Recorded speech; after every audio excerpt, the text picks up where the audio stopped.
In a peaceful hamlet cradled between rolling emerald valleys, there once lived a bright-eyed boy called Oliver. Oliver was the kind of child who couldn't sit still, always asking questions, always seeking the next adventure.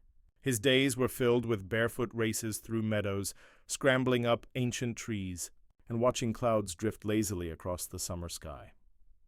One warm afternoon, as golden sunlight filtered through the leaves, Oliver's grandmother beckoned him to join her beneath the sprawling willow tree that stood guard over their cottage garden. Oliver bounded over, his heart full of curiosity about what story she might share today. "Come sit with me, dear one," she said softly, patting the weathered wooden bench beside her. "I have something important to teach you, a lesson about life's greatest treasure." Oliver settled in close. "Ready to listen." Many years ago, his grandmother began, her voice taking on that special quality it always had when she told her tales.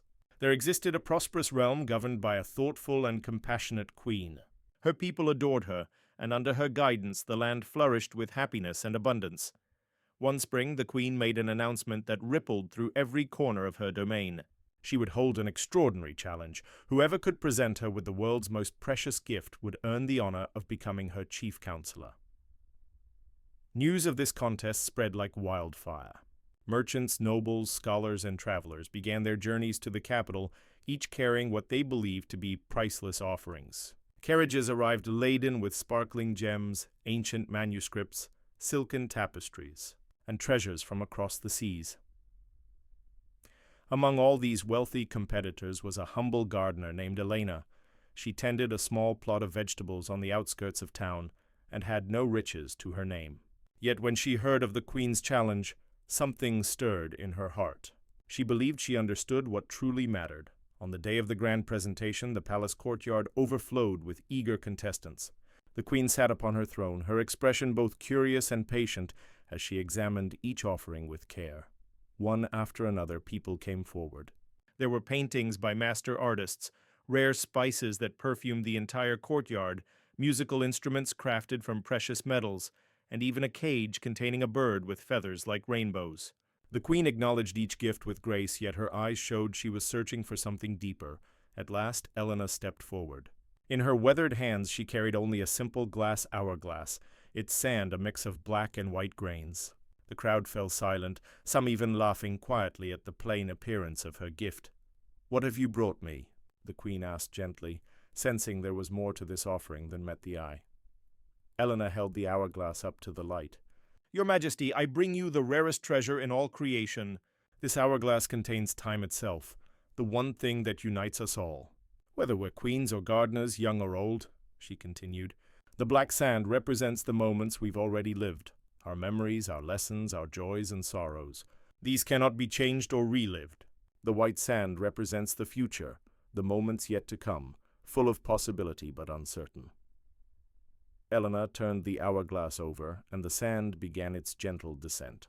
"And right here, in this narrow space where the sand falls, is where we truly live, in the present moment. No amount of gold can buy back a lost moment. No jewel can speed time forward to tomorrow.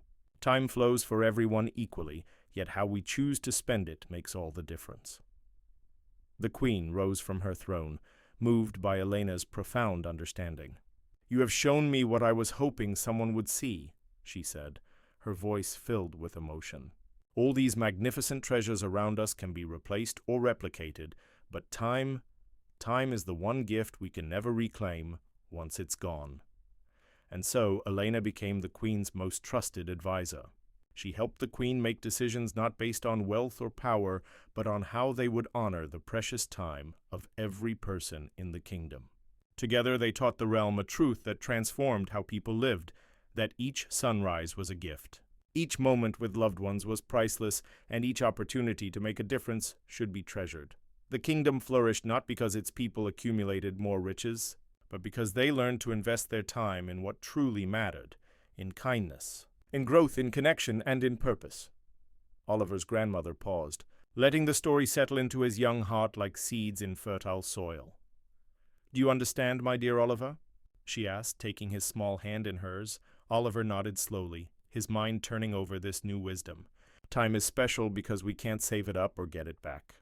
We can only use it right now," his grandmother smiled warmly. Exactly right. So use your time to learn, to love, to help others, and to discover who you're meant to become. Don't waste your days wishing them away or letting precious moments slip by unnoticed. From that afternoon forward, Oliver carried his grandmother's lesson like a compass.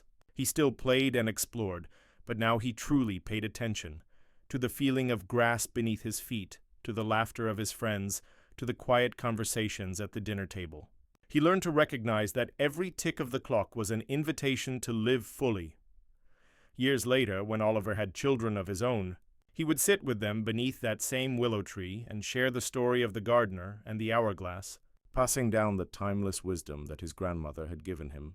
That life's greatest treasure isn't something you can hold in your hand, it's what you choose to do with the moments you're given. Remember, dear listener, your time is the canvas on which you paint your life. Use it wisely, cherish it deeply, and never forget that this very moment, right now, is a gift. That's why we call it the present.